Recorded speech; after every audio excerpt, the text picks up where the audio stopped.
الله نزل أحسن الحديث كتابا متشابها مثاني. وكان هذا الإمام الذي نتحدث عنه عريفا على 10، فلما توفي أبو الدرداء خلفه في الإقراء. والنبي عليه الصلاة والسلام توفي صلى الله عليه وسلم ولهذا الإمام 2 من العمر.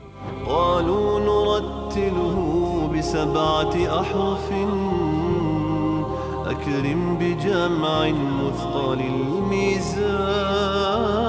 بسم الله الرحمن الرحيم، الحمد لله رب العالمين، وصلى الله على سيدنا محمد وعلى آله وصحبه والتابعين.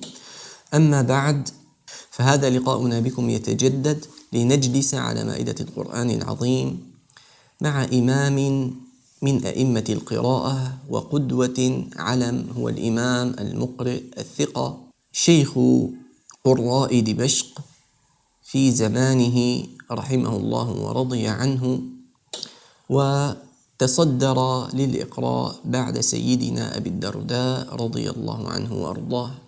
وكان رحمه الله تعالى محبا لكتاب الله عز وجل وسنة نبيه صلى الله عليه وسلم، حتى أنه كان لا يرى بدعة إلا غيرها رحمه الله ورضي عنه.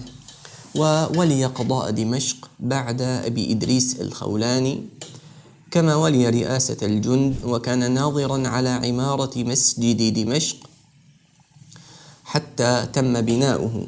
وهذا سيدنا سويد بن عبد العزيز يحكي لنا قصته. يقول: كان أبو الدرداء رضي الله عنه إذا صلى الغداة، يعني إذا صلى صلاة الفجر في مسجد دمشق الكبير، كان يجتمع الناس للقراءة عليه، فكانوا يجعلهم 10 ويضع على كل 10 طلاب، يعني معلم، كما يقول سيدنا سويد بن عبد العزيز، كان يضع على كل 10 عريفا، ويضع لكل حلقة عريفا. ويجلس سيدنا أبو الدرداء يقعد بالمحراب وينظر إلى المعلم على رأس كل حلقة. قال سويد: ويجلس هو في المحراب يرمقهم ببصره، فإن غلط أحدهم رجع إلى عريفه، يعني إذا غلط أو أخطأ واحد من الطلاب يرجع إلى المعلم المسؤول عن الحلقة، فإذا أخطأ عريف الحلقة فإنه يرجع إلى أبي الدرداء. وكان هذا الإمام الذي نتحدث عنه عريفا على 10، فلما توفي أبو الدرداء خلفه في الإقراء. والنبي عليه الصلاة والسلام توفي صلى الله عليه وسلم ولهذا الإمام 2 من العمر. فإمامنا هذا لقي كبار الصحابة فأخذ عنهم القرآن والحديث وغير ذلك. وقيل أنه أول من صنف في القراءات رحمه الله ورضي عنه. فهل عرفتم من يكون هذا الإمام العلم؟ إنه الإمام عبد الله ابن عامر ابن يزيد ابن تميم ابن ربيعة اليحصبي. وكلمة اليحصبي نسبة إلى قبيلة يحصب، وهذه الكلمة تثلث، يعني بصير نقول يحصب ويحصب ويحصب، اليحصبي واليحصبي واليحصبي. الحميري الشامي أبو عمران، وقد اختلف في كنيته، اختلف أهل الطبقات في كنية ابن عامر، فقيل أبو عمران وقيل غير ذلك. إمام أهل الشام في القراءة، وإليه انتهت مشيخة الإقراء بها.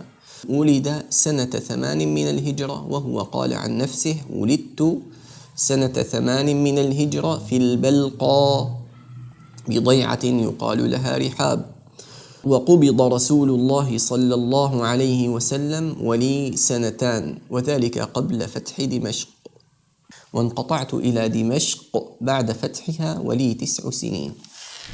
الإمام ابن عامر رضي الله عنه ورحمه الله أخذ القراءة عن أبي الدرداء وعن المغيرة بن أبي شهاب المخزومي صاحب سيدنا عثمان الذي قرأ على سيدنا عثمان رضي الله عنه، وقرأ أيضا على سيدنا عثمان فيما رجحه الحافظ ابن الجزري في غاية النهاية في طبقات القراء، وإن كان رده الإمام أبو عمرو الداني في طبقاته وفي التيسير، لكن الصحيح ما ذكره الإمام ابن الجزري أن ابن عامر قرأ على عثمان بن عفان، وقرأ أيضا على فضالة بن عبيد، وقرأ على واثلة بن الأسقع وغيرهم من كبار الصحابة. وأخذ الحديث عن سيدنا معاوية بن أبي سفيان رضي الله عنه، وفضال بن عبيد، وواثل بن الأسقع، والنعمان بن بشير وغيرهم.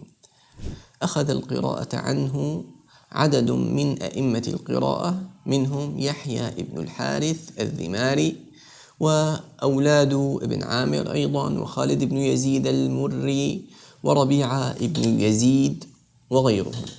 قال عنه الإمام أحمد العجلي، والإمام أحمد العجلي من أئمة الحديث الثقات، له كتاب اسمه الثقات للعجلي ذكر فيه الموثقون من أئمة الحديث. قال رحمه الله: عبد الله بن عامر شامي ثقة. فوثق الإمام العجلي الإمام عبد الله بن عامر رضي الله عنه ورحمه الله. وإذا تذكرون نحن ذكرنا سابقا قصة عن الإمام شعبة أبو بكر بن عياش، إنه كان له صاحب من أهل الشام فقال له: تمسك بقراءة أبي عمرو فإنها ستصير للناس إسنادا.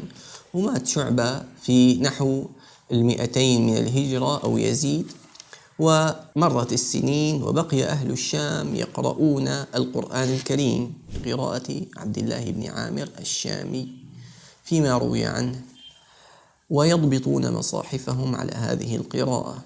وهكذا تمضي الأيام إلى سنة 500 من الهجرة، فيأتي ابن طاووس البصري الضرير وقيل غيره فيقرئ الناس بالجامع الأموي المعروف بقراءة أبي عمرو البصري، فيتحول كل أهل الشام إلى قراءة أبي عمرو البصري رحمه الله تعالى، ويتركون قراءة ابن عامر. وهكذا من سنة 500 للهجرة إلى زمن العثمانيين الذين لما فتحوا البلاد ألزموا الناس في الشام وغيرها برواية حفص عن عاصم، لأنها كانت الرواية المنتشرة عندهم، كما نشروا مذهب الإمام أبي حنيفة وهو المذهب المعمول به إلى هذه الأيام في تركيا.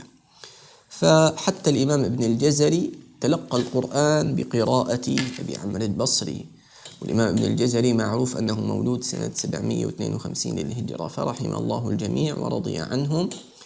وتوفي الإمام ابن عامر رحمه الله تعالى سنة 18 و100، فرحمه الله ورضي عنه وجزاه عن الإسلام والمسلمين خير الجزاء. وإلى أن نلقاكم نترككم في رعاية الله وحفظه، والسلام عليكم ورحمة الله تعالى وبركاته. ذكر الذي يسقي القلوب حلاوة